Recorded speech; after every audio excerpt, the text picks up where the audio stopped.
Bonjour à tous et bienvenue sur la Fred Zone pour un test que pas mal d'entre vous attendaient, à savoir le test du LG G2. Alors vous avez peut-être regardé ma prise en main rapide, donc qui a été publiée la semaine dernière. Cette fois-ci, on va vraiment s'intéresser à toutes les fonctions qui sont proposées donc par Android et par la surcouche du constructeur, donc la surcouche d'LG.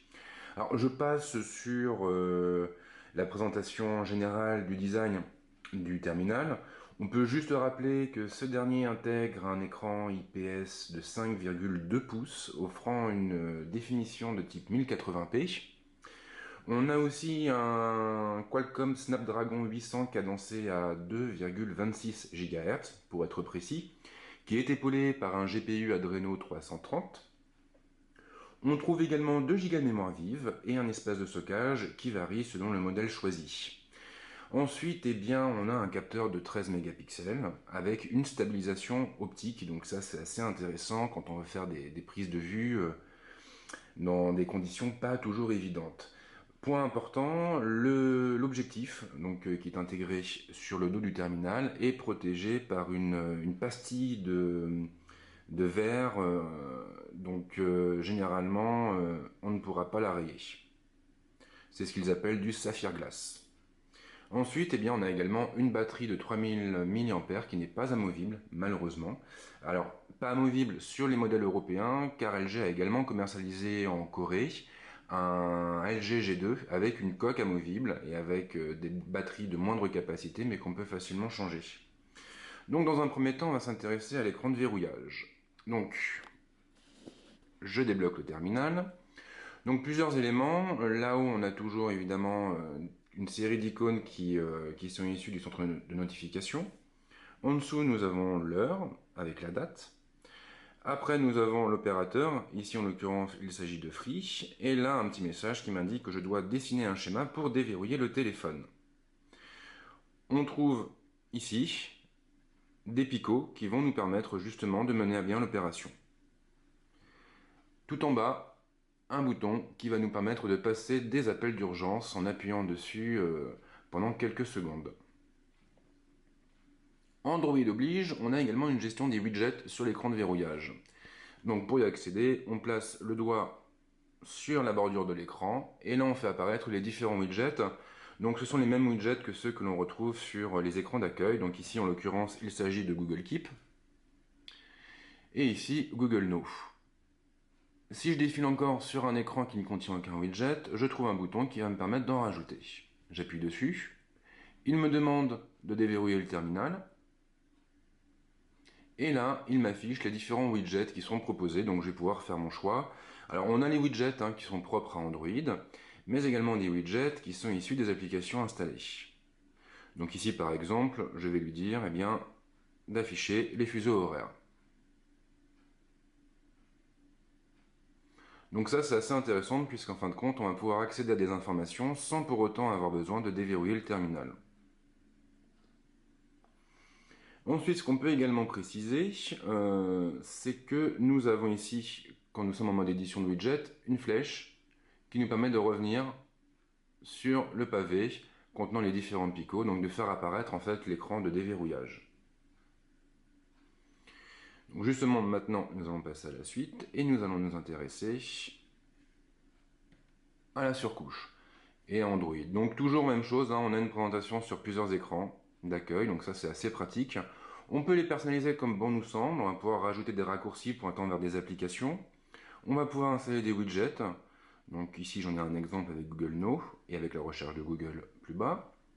J'aurai toujours mon dock aussi qui s'affichera à l'écran dans cette zone. Donc on peut ajouter jusqu'à 6 icônes, donc ce qui est assez appréciable.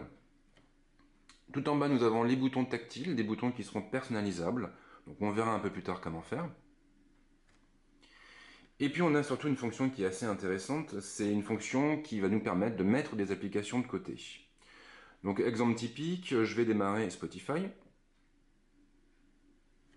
Là je fais un balayage latéral avec 3 doigts, l'écran de l'application a disparu. Je vais ouvrir maintenant par exemple l'agenda. Même chose, balayage avec 3 doigts, l'écran disparaît. Je vais pouvoir également démarrer Twitter.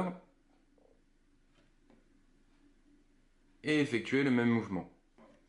Tout en haut, j'ai un message, alors il a disparu malheureusement, mais j'avais un message qui m'indiquait que j'avais mis 3 applications de côté, et je trouve d'ailleurs un petit pictogramme complètement à gauche avec écrit 3. Donc ça veut dire très clairement que j'ai 3 applications qui tournent en fond de tâche. Pour les faire réapparaître, rien de difficile, j'effectue un balayage horizontal dans l'autre sens, et j'ai mes différentes applications qui apparaissent en accordéon. Si je veux ouvrir l'écran d'une application, je tape sur l'onglet qui m'intéresse. Si je veux la fermer, j'appuie sur la croix qui se trouve tout en haut à droite. Alors ce qui est assez sympa, c'est qu'avec cette fonction, on va pouvoir faire tourner des applications en fond de tâche qui vont continuer à fonctionner, qui vont se rafraîchir tout bonnement, et on pourra donc nous faire autre chose pendant ce temps-là. Donc c'est un petit peu comme un mode multitâche évolué, plus évolué et plus complet on va dire. Puisqu'on en parle, le mode multitâche accessible en appuyant pendant quelques secondes sur le bouton permettant de revenir à l'écran d'accueil. Donc là, il n'y a pas de grosse surprise puisque c'est de l'Android. Donc j'ai ici toutes mes applications qui apparaissent sous la forme de vignettes. Si je veux fermer une application, je la dégage en faisant un balayage latéral. Si j'ai envie carrément de tout fermer, c'est parfaitement possible. Tout ce que j'ai à faire, c'est d'appuyer sur le bouton tout effacer. Toujours sur cet écran-là, je vais pouvoir également accéder au gestionnaire des tâches, qui me permettra tout simplement d'avoir la liste des applications qui sont en cours de fonctionnement avec la quantité de CPU consommée. Enfin, CPU et RAM, bien évidemment. Donc ça, c'était pour les applications mises de côté. Maintenant, on va s'intéresser au centre de notification. Donc si vous avez déjà eu un terminal Android sous la main, c'est pas très compliqué. On fait un balayage avec un doigt du haut vers le bas et on fait automatiquement apparaître l'écran de notification. Donc déjà, tout en haut, nous avons... Alors, malheureusement, ça n'a pas... Ah si, c'est bon. Nous avons une succession d'icônes dans une barre horizontale. Alors c'est une barre qu'on peut faire défiler, bien sûr, sur un axe horizontal, pardon. Donc cette barre d'icônes va nous permettre d'activer ou de désactiver certains services ou certaines applications. Donc déjà, on a 3 applications qui sont propres à LG, qui est Quick Memo, qu'on verra plus tard, les QSlide Apps, qu'on verra également plus tard, le Quick Remote, c'est la télécommande universelle qui fonctionne grâce au port infrarouge intégré sur la tranche supérieure du terminal.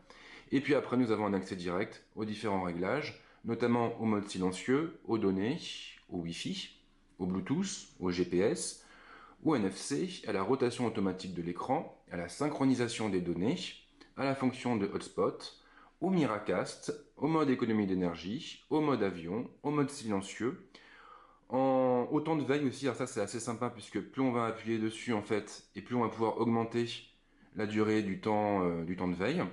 On aura aussi l'option dédiée au stockage sans fil et l'option permettant d'activer ou de désactiver la LED.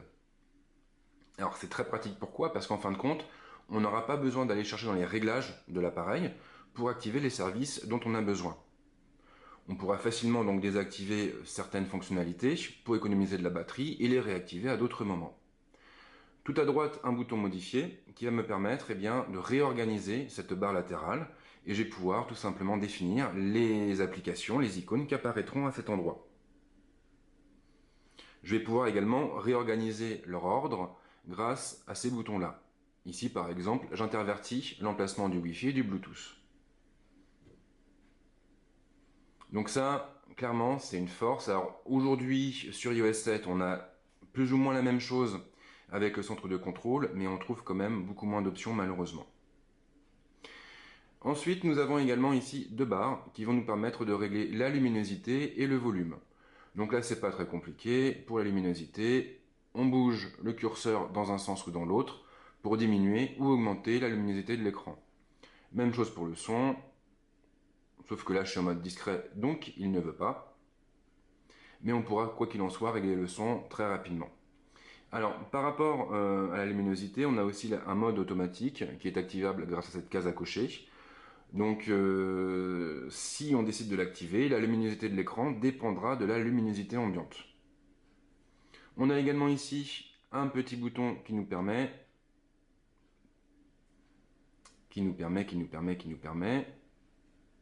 voilà, d'ouvrir un menu secondaire avec la gestion de la sonnerie, du volume sonore, avec la gestion des notifications, du son des touches et ainsi de suite. Donc là, on va gérer vraiment finement tout ce qui a trait à l'environnement sonore. Donc on va pouvoir par exemple lui dire que non, pour les notifications, on veut pas de son, et qu'en revanche, pour la sonnerie, on veut un son au max. Donc ça, c'est quand même assez sympa. Alors je remets le mode silencieux pour éviter d'être embêté. Voilà, donc là, ça me paraît pas mal. Donc ça, c'est, je dirais, pour tout ce qui touche à l'accès aux paramètres. Plus bas, comme d'habitude, on a une liste de toutes les dernières notifications. Donc là, il n'y a pas de grosse surprise, c'est propre à toutes les plateformes, enfin toutes les surcouches produites par les constructeurs. On aura aussi un petit bouton ici, qui nous permet d'accéder directement à la fenêtre des paramètres, et là-dessus, on sera amené à en reparler un peu plus tard. Et puis évidemment, toujours par rapport aux notifications, on a aussi un bouton pour supprimer d'un seul coup toutes les notifications. Donc ça, c'est pratique pour faire le ménage. Après, sur la surcouche d'LG, on a également une autre particularité, c'est ce qu'on appelle le Quick Memo. Alors le Quick Memo, c'est une application de prise de notes, donc similaire à ce qu'on peut trouver ailleurs, à ceci près que Quick Memo ne s'ouvre pas nécessairement dans une application dédiée.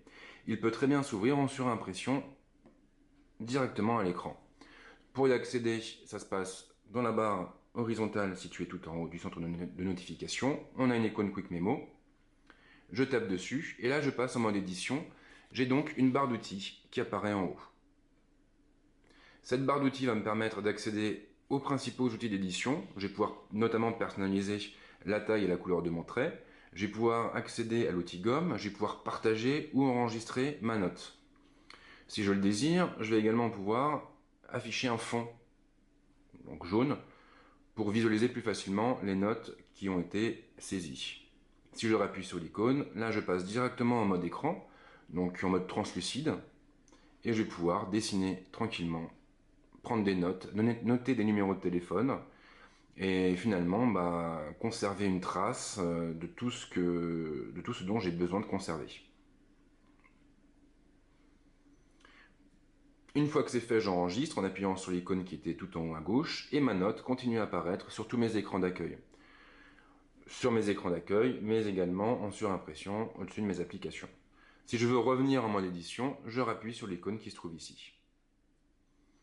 Là, je vais pouvoir faire disparaître la barre d'outils si j'en ai plus besoin, mais je suis toujours en mode édition.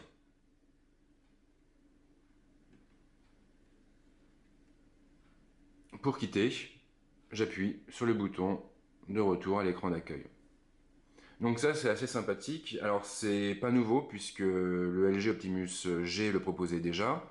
Maintenant, c'est vrai que ça peut être intéressant vraiment de prendre une note et de la conserver à l'écran quoi qu'il arrive en toutes circonstances.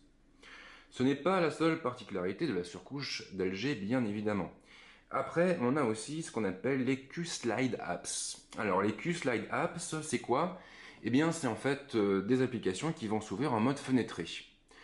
Alors, j'ai une barre ici horizontale qui contient différentes icônes. Ces icônes, ce sont mes Q-Slide Apps. J'ai le lecteur vidéo, le navigateur internet, le téléphone, la messagerie, l'agenda, les emails, le mémo, le gestionnaire de fichiers, la calculatrice. J'ai un bouton modifier qui va me permettre de rajouter ou d'enlever des éléments. Et ensuite, si j'ai besoin de lancer donc une application comme Memo par exemple, tout ce que j'ai à faire, c'est taper sur Memo. Et là, miracle, j'ai une petite fenêtre qui apparaît à l'écran. Cette fenêtre pourra être déplacée où bon nous semble. Si on le désire, on pourra également réduire son opacité pour la camoufler ou l'augmenter pour l'afficher. On aura également la possibilité de redimensionner la fenêtre pour l'adapter à nos besoins. Si on veut la fermer, la petite croix en haut à droite nous permettra de le faire. Donc ça, c'était pour le mémo. Après, je peux également faire la même chose avec le lecteur internet, le navigateur internet, pardon. Et si j'ai envie, je vais pouvoir afficher en même temps mon agenda. Le truc, évidemment, c'est qu'on est limité en termes de nombre de fenêtres. En gros, on ne peut ouvrir que 2 fenêtres simultanément, et pas une de plus. En outre, et pour moi c'est vraiment le principal défaut de cette fonction, les Q-Slide Apps sont forcément des applications produites par LG, donc des applications natives installées sur le smartphone. En gros, qu'est-ce que ça veut dire? Ça veut dire qu'on ne peut pas en profiter pour Gmail, Chrome, Spotify et tous les autres. Alors c'est un petit peu dommage parce que c'est vrai que malgré tout, les applications natives ne sont pas forcément mal conçues, mais ce ne sont pas celles qu'on va utiliser le plus souvent. Donc là, on a un petit souci qu'on avait déjà sur l'Optimus G qui n'a pas été réglé sur le G2, c'est un petit peu dommage. Donc résultat des courses, en ce qui me concerne en tout cas, moi les QSLab apps sont pas ultra utiles. Après, par contre, si vous préférez utiliser les applications d'LG, là c'est sûr qu'elles vont être vraiment très intéressantes, surtout sur un écran de 5 pouces 2. Ensuite, on a également, alors là je peux pas vous les montrer, mais on a ce qu'on appelle des notifications enrichies. Donc qu'est-ce que ça veut dire? Ça veut dire que lorsqu'on va recevoir par exemple un SMS, on aura une infobulle qui apparaîtra en haut de l'écran, qui contiendra un champ qui nous permettra de répondre directement à notre correspondant sans pour autant ouvrir l'application dédiée à la messagerie. Donc ça c'est plutôt sympathique. Ça marche également avec les rendez-vous dans l'agenda et avec pas mal d'autres choses. Ça évite d'avoir à lancer les applications pour intervenir ou pour interagir avec elles. Ensuite, donc au niveau de l'écran dédié aux applications et aux widgets, pas de grosse surprise, on reste sur de l'Android avec une présentation sur plusieurs écrans. Même chose pour les widgets, on a l'onglet là-haut qui nous permet après de naviguer dans les widgets. Ici, j'ai même un bouton qui va me permettre de lancer une recherche pour trouver plus facilement une application. Et puis ici, donc, le bouton qui va me passer en mode édition et qui va me donner la possibilité de supprimer facilement des éléments. Une fois que c'est terminé, on tape sur la coche et on quitte automatiquement le mode édition.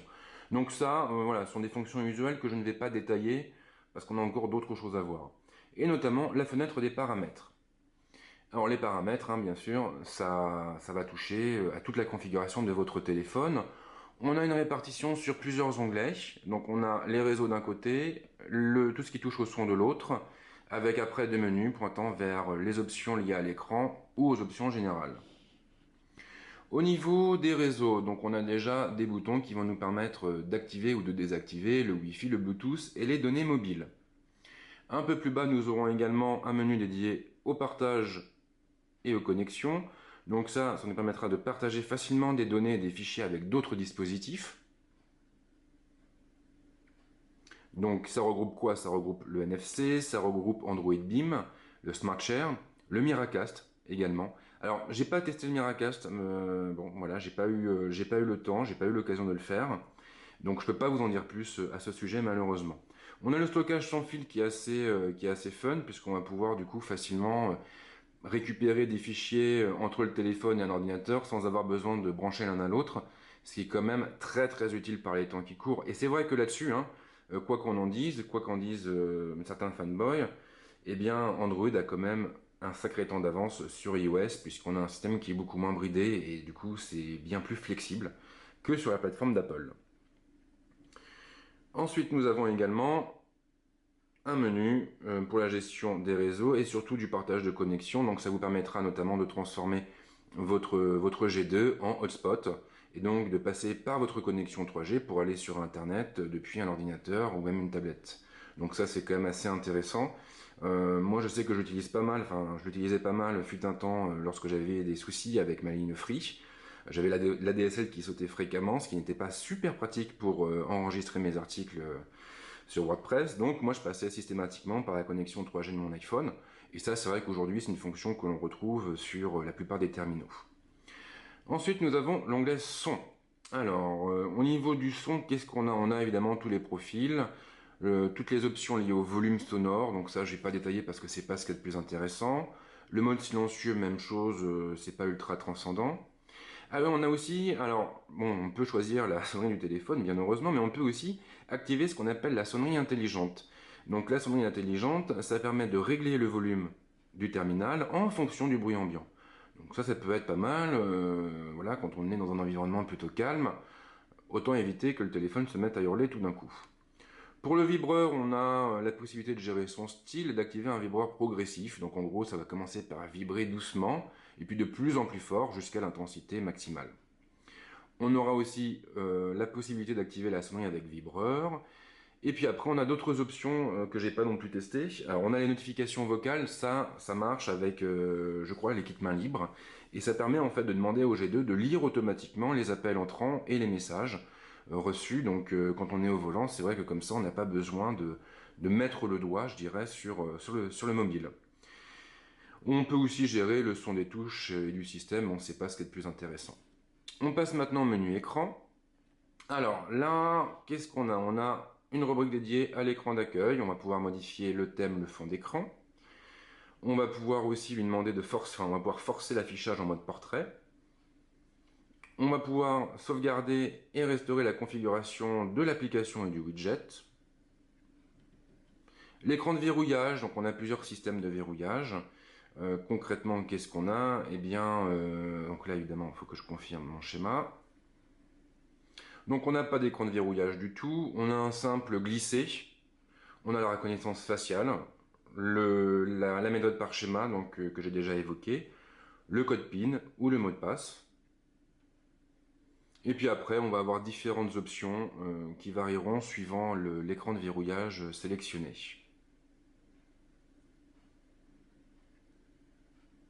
Les touches tactiles, pour moi, ça c'est l'une des forces du G2, c'est qu'on va pouvoir personnaliser l'emplacement et le nombre de touches tactiles, donc les touches qui apparaissent ici en bas de l'écran.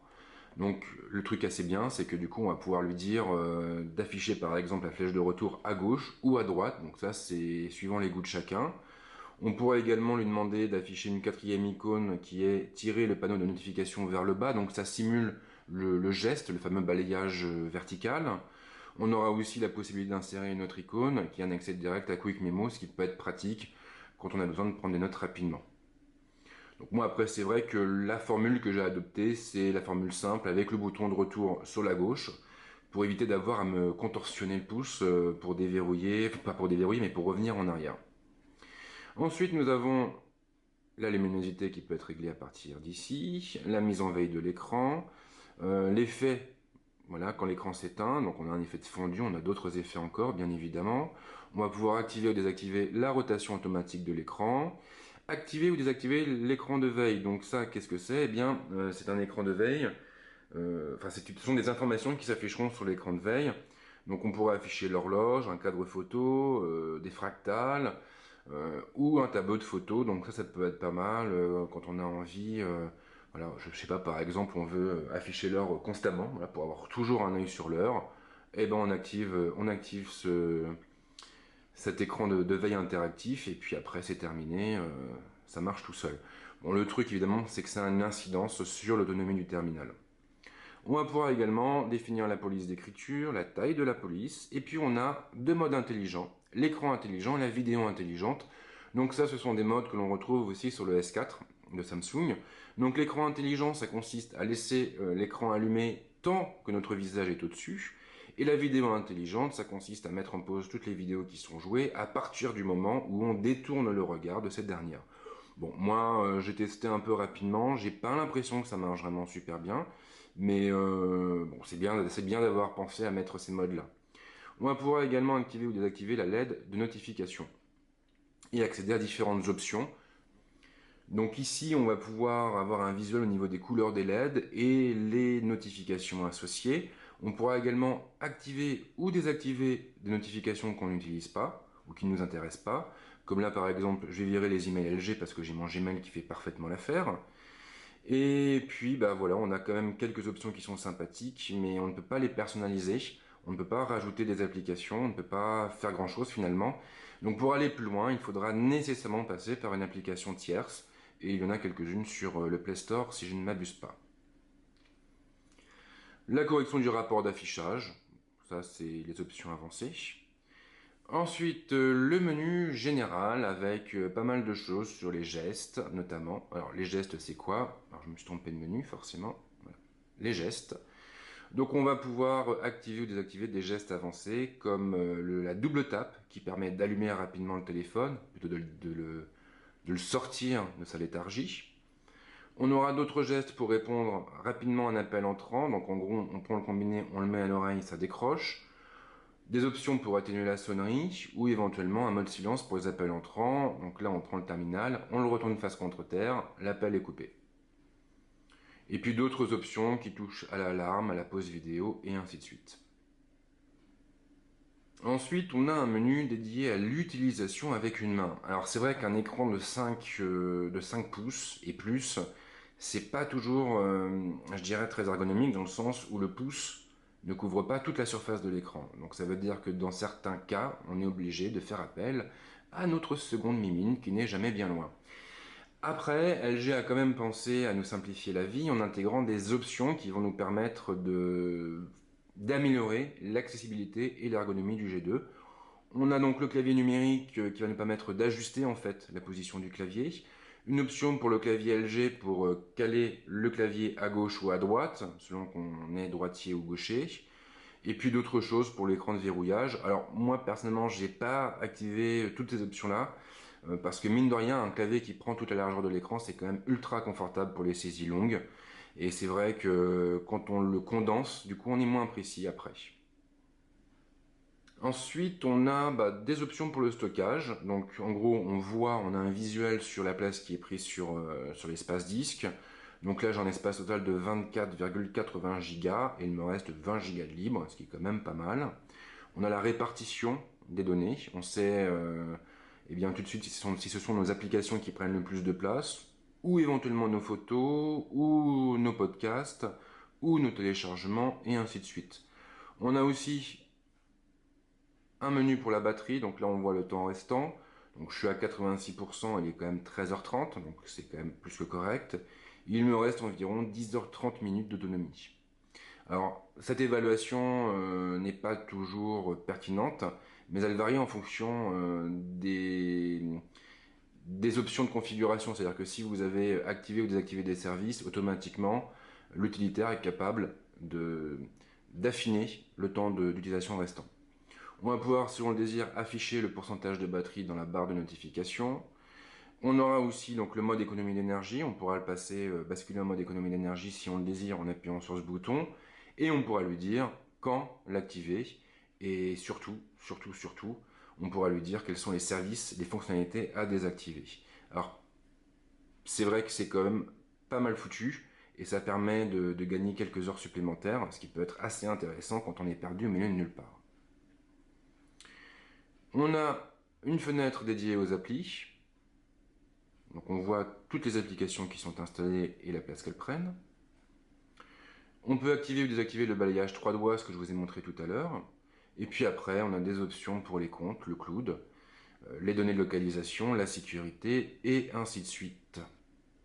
Et ce qui est très très sympa, c'est qu'on a un mode invité qui n'est pas propre cette fois-ci à Android, mais à la surcouche d'LG, puisque le G2 fonctionne sur du Jelly Bean 4.2.2. Donc on n'a pas le mode invité Android qui est dispo, on a juste un mode invité qui a été créé par LG et qui marche assez bien.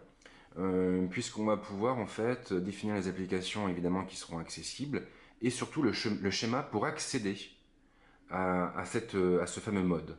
Donc en gros, moi ce que j'ai fait, je vais vous montrer tout de suite, c'est assez simple.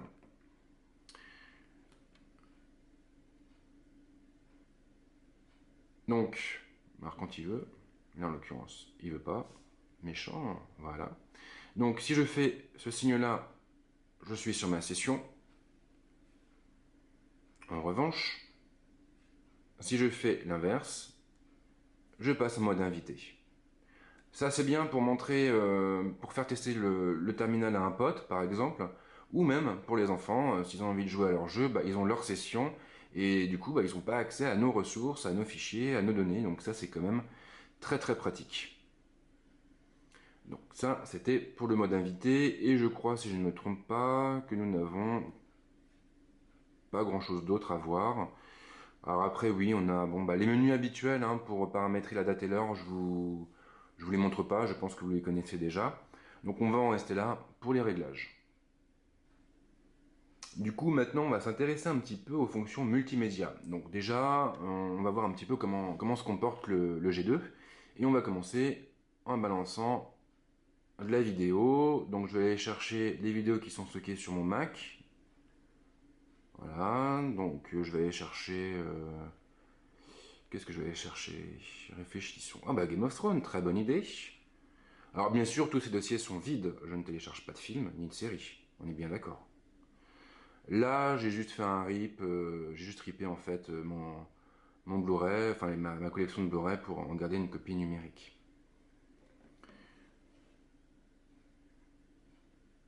Alors, le chargement est un peu long parce que là je suis en train d'aller chercher de la vidéo qui se trouve quand même là-haut en passant par mon réseau Wi-Fi. Donc il peut y avoir quelques latences, il peut y avoir quelques petits lags, mais ça c'est pas propre au téléphone, c'est vraiment propre à la liaison. Donc je sais pas si vous le voyez, enfin si le rendu est sympa sur la vidéo, mais là clairement on a une image qui est magnifique. Alors après je sais que tout le monde n'aime pas forcément l'IPS, certains préfèrent la AMOLED. Moi j'avoue que je suis tombé sous le charme de cet écran qui est tout simplement magnifique, avec des couleurs qui sont très bien rendues, avec des noirs qui sont beaux à regarder, avec une luminosité, un contraste qui sont juste parfaits, mais ça c'est une question aussi d'appréciation personnelle. Après, en termes de, comment dirais-je, on n'a pas tous les mêmes yeux déjà, et puis il faut vraiment prendre un microscope pour voir la différence entre de l'IPS et de l'AMOLED. Donc c'est vraiment complètement subjectif. Donc au niveau des vidéos, ça tourne excessivement bien. C'est voilà quoi. Là on est sur quelque chose qui est en 1080p je crois. Je vais peut-être vérifier. Je l'avais pas mis, mais oui, je crois que ça va être du 1080p. Ensuite, on va aller chercher un jeu, histoire de vous montrer un petit peu aussi comment ça fonctionne. Alors j'ai pas beaucoup de jeux, hein, à part le Angry Birds, Bad Piggies, mais j'en avais récupéré un justement pour faire la démo. Voilà, j'ai Real Racing 3. C'est un jeu de voiture, c'est pas trop mon kiff, mais il est quand même joli à regarder. Alors je me suis dit, bon, après tout, why not? C'est gratos en plus. Donc, j'ai essayé de lancer un circuit. Alors je connais pas bien le jeu, hein, je vous préviens tout de suite, parce que voilà quoi. Donc une pub à la con, ou je sais pas quoi. Ouais, on passe là-dedans. On va mettre un peu de son. Pour l'ambiance.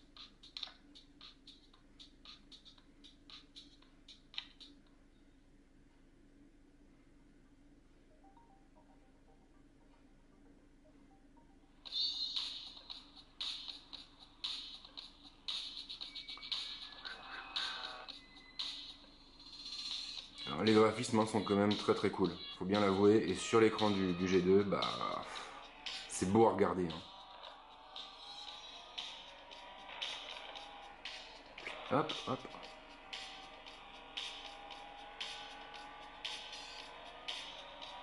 Après, c'est vrai qu'aujourd'hui, sur mobile, on a quand même de plus en plus de gros titres qui sortent. Et quand on voit ce dont ils sont capables, hein, les terminaux d'aujourd'hui, bah, on se dit que le jeu sur mobile a encore de beaux jours devant lui. Donc voilà, c'était deux petits exemples vraiment comme ça pour vous montrer un petit peu comment ça se passe, comment ça tourne. Et puis bah, pour finir, je pense qu'on va s'intéresser à tout ce qui touche à la photo et à la vidéo, à la capture de photos et de vidéos plus précisément. Donc je vais aller chercher, n'est-ce pas, l'appareil photo. Alors au niveau des caractéristiques techniques, je vous le rappelle, on est sur un capteur de 13 mégapixels avec une stabilisation optique. Alors faut bien l'avouer, LG accusait un certain retard en matière de photos et de vidéos, et un retard qui a été largement rattrapé avec l'arrivée du G2 sur le marché. Bon, c'est pas une qualité hybride réflexe, hein, c'est sûr, ça reste un smartphone, mais c'est quand même très très correct. Je suis pas sûr qu'il fasse aussi bien que le Nokia Lumia 1020. Je sais pas s'il fait aussi bien que le Z1, donc ça je le saurai normalement la semaine prochaine puisque j'aurai le Z1 en test. Mais bon, il s'en sort quand même très très bien et vous aurez quelques exemples de photos dans l'article. Alors, ça a priori c'est au niveau des réglages parce qu'en fin de compte on n'a pas grand chose. On va avoir quoi? On va avoir la possibilité de choisir le mode. Donc on a différents modes pré-mâchés on va dire. On a un mode normal évidemment, le mode ton dynamique, panorama, rafale, portrait lissé, prise en rafale, auto intelligence, sport et nuit. Mais on n'a pas de mode manuel donc on ne pourra pas bricoler. En outre, au niveau des réglages, on est relativement limité puisqu'on a quoi? On a la capture vocale, bon ça on s'en fout un peu, hein. On a le réglage de la luminosité, réglage de la mise au point si on le désire, voilà donc mise au point auto, manuel ou recherche des visages. On a également la sensibilité, donc en auto ou jusqu'à 800. On a la balance des blancs, avec voilà, quelques réglages tout préparés. Des effets de couleur qui sont anecdotiques. Le minuteur, même chose, bon, c'est bien de l'avoir, mais voilà. On peut géomarquer ses photos, ce qui peut être fun. Puis après, on peut gérer les touches de capture et compagnie. Mais voilà, c'est vrai que ça reste quand même grand public comme produit. Même chose pour la résolution de l'image, on a quelques modes qui sont proposés, mais voilà, il manque quelque chose de plus. Il manque quelque chose de plus qui ferait la différence.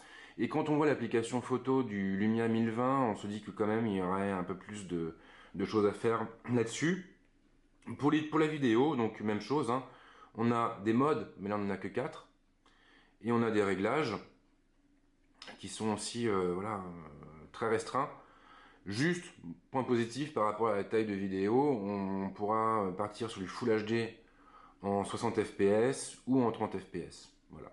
Après, pour le reste, ce sont des options, je dirais, usuelles, dirons-nous. Donc voilà pour cette présentation du G2. Alors, qu'est-ce qu'on peut en dire? Bah, franchement, c'est une très très bonne surprise. J'avais bien aimé l'Optimus G, et là le G2, j'avoue avoir eu un gros coup de cœur. Il n'est pas parfait, c'est vrai, j'aurais bien aimé avoir un port pour carte micro SD. J'aurais bien aimé avoir un peu plus de réglages pour l'appareil photo et la vidéo. J'aurais aussi, malgré tout, apprécié peut-être autre chose qu'une coque en plastique. Alors je crois quand même que c'est du polycarbonate. Je sais, faudra que je vérifie, il me semble. Bon, cela dit, c'est la coque à la rigueur, ça c'est quand même joli. Moi j'aime bien. Bon, c'est pas ultra transcendant, c'est pas très original, mais c'est bien. Après, voilà, je vous dis, il y a peu de défauts. Clairement, il y a peu de défauts. Le Snapdragon 800, c'est un monstre. C'est vraiment un monstre. Je me suis pris une grosse claque parce que j'avais pas eu l'occasion de tester des terminaux qui fonctionnaient sur cette puce avant. Et là, bah ouais, ça fait vraiment bizarre, quoi. Il y a rien qui rame. Bon, Android a fait beaucoup de chemin depuis les premières versions, et c'est vrai qu'aujourd'hui on est sur une plateforme qui est quand même très bien construite, qui est quand même optimisée. Mais là, avec le 800, tout est instantané. Voilà, c'est instantané, c'est le mot qui convient. Donc c'est vraiment un très beau produit, et ça me fait plaisir, sincèrement, parce qu'LG était vraiment en perte de vitesse depuis quelques années. Avec Optimus G, ils ont commencé à revenir sur le devant de la scène, et puis avec le Nexus 4, ils ont tout explosé, il n'y a pas d'autre mot. Et le G2, bah, donc c'est un beau produit, et c'est surtout un produit qui nous donne un aperçu de ce qui nous attend pour le Nexus 5, si toutefois Google repart avec LG, et ça laisse augurer de très bonnes choses en perspective. Donc moi je suis content que LG soit revenu dans la course, parce que ça fait un concurrent solide de plus, ça fait une alternative, et ça vient enrichir un écosystème qui est du coup toujours en mouvement, c'est-à-dire que les constructeurs, bah, plus il y a de concurrence, plus ils vont faire des pieds et des mains pour se démarquer des autres. Et c'est là qu'on va vraiment, après, nous, en tant que consommateurs, avoir des produits intéressants. Donc voilà pour ce test, j'espère que ça vous a plu malgré la longueur, hein. Je crois qu'on n'est pas loin de la demi-heure. Si vous avez des questions, les commentaires sont là pour ça. Maintenant, il faut savoir que le G2 repart demain. Donc je ne l'aurai plus en main demain, et du coup, si je ne peux pas vous répondre, il ne faudra pas m'en vouloir. Sinon, parmi les tests à venir, alors j'ai pas eu confirmation de tout encore, mais normalement il y aura le Xperia Z1. Je vais aussi essayer de trouver un Lumia 1020 pour voir un petit peu de quoi il en retourne. Et puis ça fait un moment que je me suis pas mis sur Windows Phone. Et puis il y aura peut-être aussi de l'APN, mais je vous en dis pas plus. Voilà, en tout cas, je vous remercie de m'avoir suivi jusqu'au bout et je vous dis à très très vite sur la Zone. Ciao!